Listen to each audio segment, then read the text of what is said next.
Notimundo a la carta. Información oportuna al instante mientras realiza sus actividades al mediodía.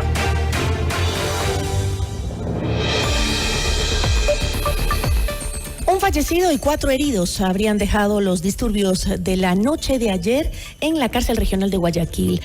¿Ha retomado ya el gobierno el control de este centro penitenciario? La entrevista a la carta, en diálogo directo con los protagonistas de los hechos. Nos acompaña a esta hora Leonel Calderón, él es viceministro de Seguridad Ciudadana. ¿Cómo está, viceministro? Muy buenas tardes ya. ¿Cómo le va? Buenas tardes, Gisela. Un placer saludarle. Muchísimas gracias por el espacio.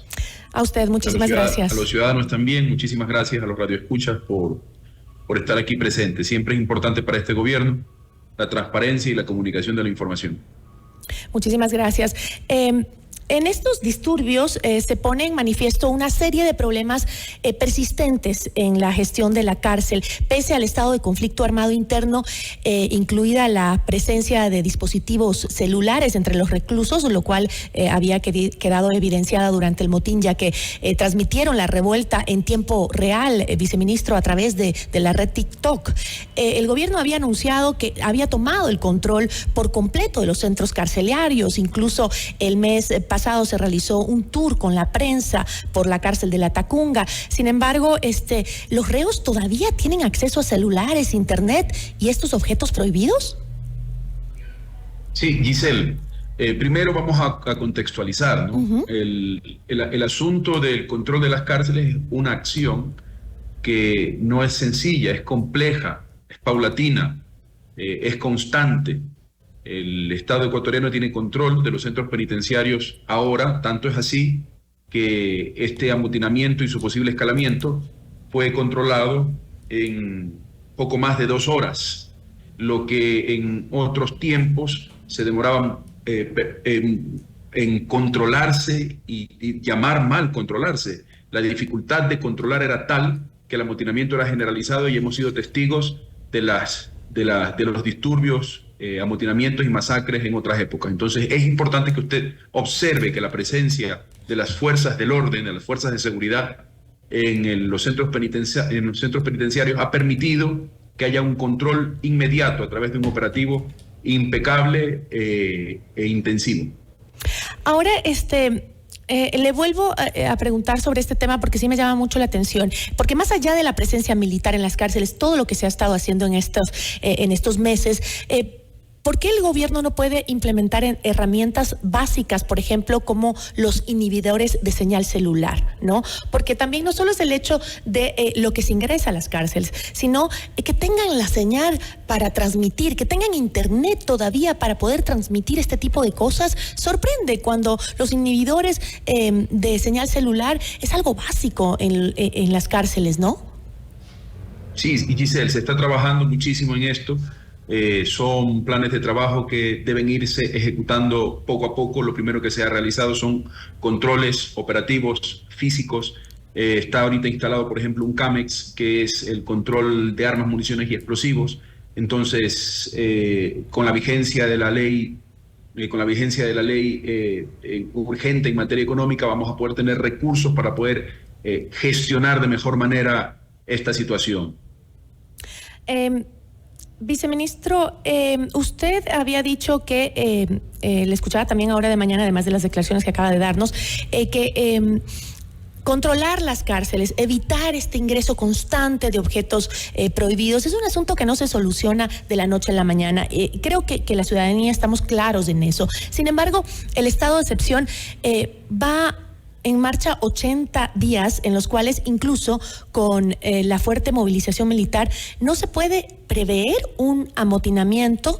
Y le digo esto porque parte de la estrategia, entiendo yo, en seguridad en las cárceles es justamente estas alertas de posibles amotinamientos que se podrían estar registrando, ya sea por un malestar entre los internos, ya sea por situaciones de agresividad, de violencia dentro del centro. ¿Por qué no se los puede identificar antes de que se den? Sí, precisamente esto es lo que ha ocurrido. a las 6:30 de la tarde, 6 de la tarde, se tuvo una alerta sostenible respecto del posible amotinamiento, y por eso con gran capacidad y articulación, con una estrategia muy consolidada, en 2 horas, una vez iniciado el amotinamiento, se logró contener y romper la posibilidad de su escalamiento en los otros centros de privación de libertad. Entonces tenemos que observar eso. Ahora, contextualicemos. Estamos en medio de un proceso electoral, de una consulta popular que pone los puntos sobre las íes en materia de seguridad, una gran estrategia de seguridad para poder solucionar a largo plazo nuestros problemas, los problemas que tiene el Ecuador en este ámbito. Entonces no es coincidencia lo que está ocurriendo. Varios hechos que no son aislados, que forman parte. Usted acaba de comunicar hace escasos minutos que se está rindiendo testimonio anticipado en un caso importante. Entonces no son hechos aislados, son situaciones que están encaminadas a provocar una desestabilización, generar una especie de sensación de inseguridad mayor a la que existe.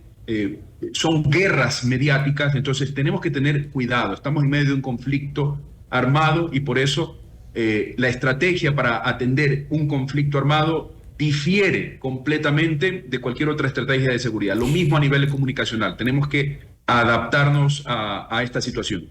Me imagino que todo lo que está pasando tiene una cierta relación, ¿no?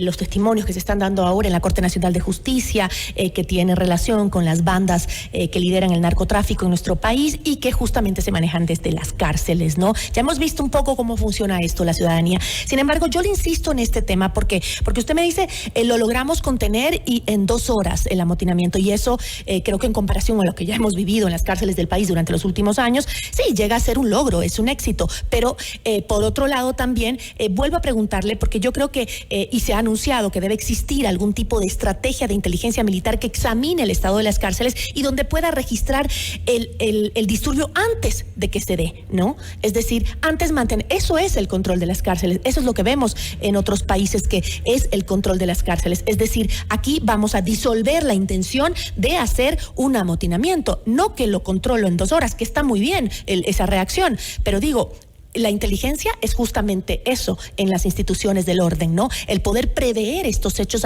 antes de que exploten. ¿Existe esa estrategia? Por supuesto. Lo que pasa es que la solución que usted pretende es una solución a un problema estructural.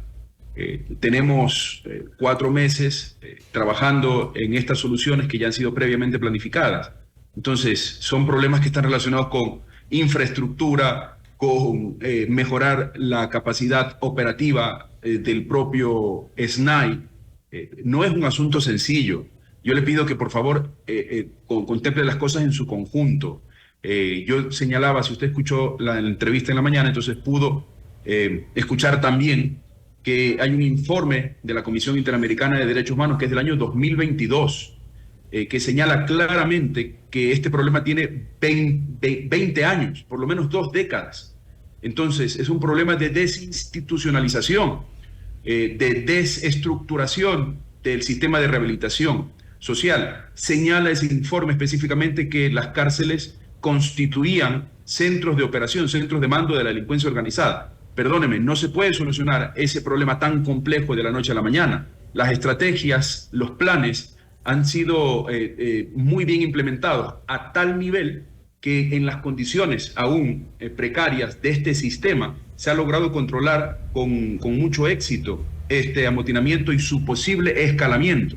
Entonces, yo sí le pido que mire las cosas en su contexto, en todo lo que significa la crisis penitenciaria, que es una crisis institucional, el debilitamiento constante y paulatino del Estado de Derecho. La Corte Constitucional, en una sentencia de hace algunos meses atrás, señaló que existe un estado de cosas inconstitucional en materia de rehabilitación social. En varios estados de excepción, dictámenes de estados de excepción en esta materia, ha señalado que no es un problema excepcional, se trata de un problema estructural. Frente a eso, nosotros estamos resolviendo el problema desde una perspectiva estructural. Precisamente por eso, 2 de los objetivos del plan de seguridad del Ministerio de Interior están ligados con comprender y aceptar que la seguridad penitenciaria debe ser un problema estatal, porque si no resolvemos el problema penitenciario, la seguridad ciudadana está comprometida, la seguridad pública está comprometida, porque los centros penitenciarios constituyen centros gravitantes de decisión en el cometimiento de delitos. Entonces, por favor, le pido que analice las cosas en su contexto, que las observemos en su conjunto. Y creo que lo estamos haciendo, viceministro, lo estamos haciendo, y la ciudadanía es consciente de que el sistema carcelario no se puede depurar de la noche a la mañana, eso está claro. Sin embargo, ha sido el mismo gobierno el que ha planteado la idea de un nuevo Ecuador, donde los niveles de violencia supuestamente están bajando, se están reduciendo, pero la ciudadanía, ¿cree usted que en realidad puede palpar eso que plantea el gobierno?